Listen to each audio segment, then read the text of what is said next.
Hey, so you guys didn't know the convention was in Orlando, huh? I'm glad to be with you. You guys had a great lineup today. This must be an important state in the country here. I'm glad to be home with you guys. I'm sorry I didn't make it yesterday. You'll understand as Floridians. We had a lot of rain down there. And about, I don't know, 6 o'clock in the morning, I noticed pool tiles floating in the backyard. I said, that's not a good sign. That wasn't supposed to do that, so we had to deal with that. Then we drove up with the 4 kids. And they trashed the room last night, so that's a good start to the... Today is my son's 5th birthday, so, yeah. So I have a feeling I'll be watching Ice Age Part 2 here in a few minutes at the movie theater. So, and I'm just excited to be with you guys the rest of the week, and excited for this delegation and what it's doing here in this convention. And so, honestly, the tremendous honor that I'm going to have on Thursday night of introducing the next president of the United States to the country. And you got an exciting lineup. I understand you're going to have Newt's coming later this week, and Chris Christie, and you had Governor Haley yesterday, and Kevin McCarthy today. You just heard from Governor Ortuño, who has an important re-election in Puerto Rico and is one of the exciting figures in our party across the country. And then in Florida, where we have an incredible bench. I know yesterday you heard from Will Weatherford. Is Will here today? Is he sleeping in, working out? What is Will doing? Where is Will Weatherford?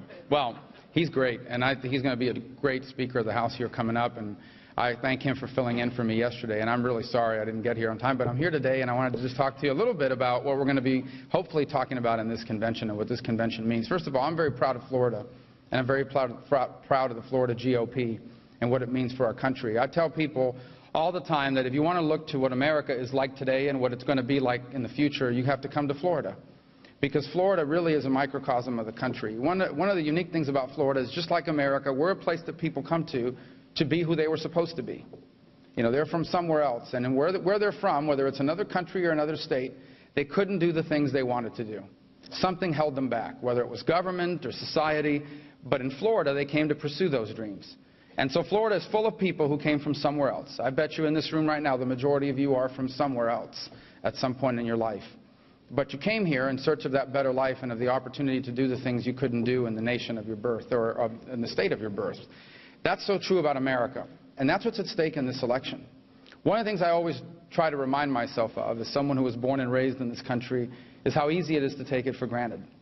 Sometimes when you're born and raised in a place, you end up taking that for granted. And you end up thinking, this is the way the rest of the world is. It's not. What America is very different from the rest of the world, and it has been for close to 2 centuries now. The primary thing that makes us different is that, you know, throughout almost all of human history, and this is not talked about enough, almost everyone was poor. We forget that almost everyone was poor, almost in the entire story of man. Only a handful of people were ever wealthy, connected, rich, powerful.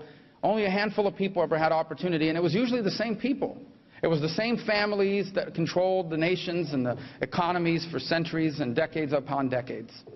America began to change that because it was founded on a very powerful principle.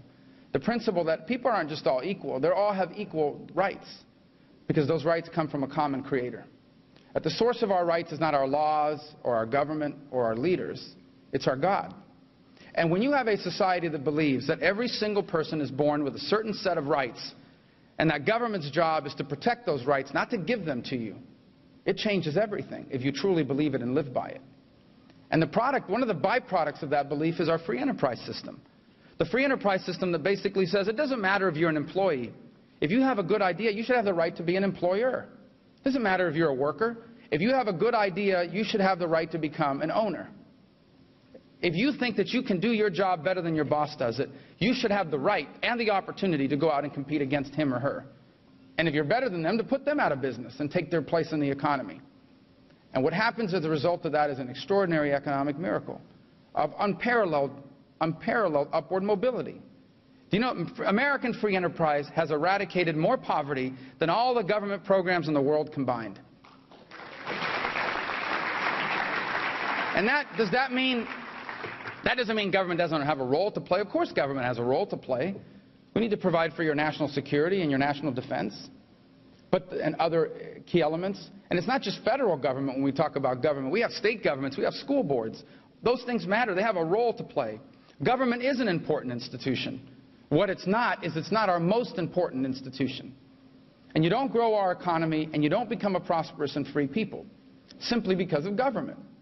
Prosperity is created when someone who has money uses their own money to start a business or grow an existing business. And if it works, they hire people who make a salary, who spend that money into the economy, creating jobs and prosperity for other people. That's not an economic theory. I didn't read about that in a book. I saw that in my life. My dad was a bartender, my mom was a maid and a stock clerk and a cashier. Why did my parents have jobs? Jobs that allowed us to have careers. My parents had jobs because someone who had access to money used it to open up a hotel. Because Americans made enough money to take vacations to these hotels and to be generous in their tips. And I remind every delegation I meet with that Florida is a swing state, so be generous with your tipping.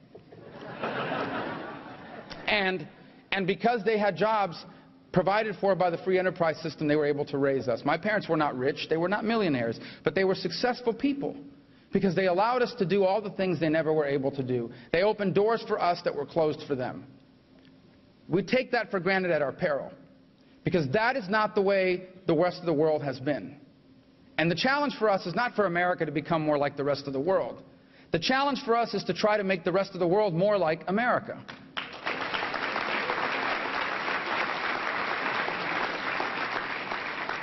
And that's what this convention is about. It's a very dramatic choice between two very different views of tomorrow. It's a very dramatic choice between two very different views of what the role of government can be and should be in making that happen. That's what this election has to be about. It's not about all this other stuff that's out there. It's about this. Now look, we have a nominee who's a very special person. And not enough of that is said. Okay, Mitt Romney is a special human being. I mean, you look at, forget about how people may feel about him on the issues. You look at the way Mitt Romney has lived his life as a father, as a husband, as a grandfather, as a leader in his church and in his community. I mean, he is a role model for what all of us would hope our kids will grow up to be on a personal level. On a political level, he's been successful too as a governor and as a candidate. I think on Thursday night it'll be clear to the American people not just that he's a special person, but that he offers a very different view and vision for our future than the current president does. The current president believes that the way the economy grows is through the government. That the government, by spending money and creating programs and having better speeches, that somehow this is going to create more jobs, more prosperity, and more upward mobility. But see, those are old, tired ideas. Those are ideas of the past, and they failed every single time they've been tried in the past. And that's why they're failing again. That's why millions of our fellow countrymen are hurting. Millions of people are unemployed. Others have just given up. And they sometimes are worried that it'll never be the same, that perhaps this will never get turned around. But I believe we're only one election away from a new beginning, from a new era of American prosperity, where not only do we have a chance to make America like it was before, we have a chance to make her better. The 21st century is a time of extraordinary promise. Everything that's happening around the world economically is really moving in our direction. More people, more nations, more countries are embracing and experimenting with free enterprise. And every time they do, they create more and more people in the middle class. Look no further than India and China and places like that, that even them in their limited experiment with free enterprise have pulled millions of people out of poverty. That's the direction the world needs to go.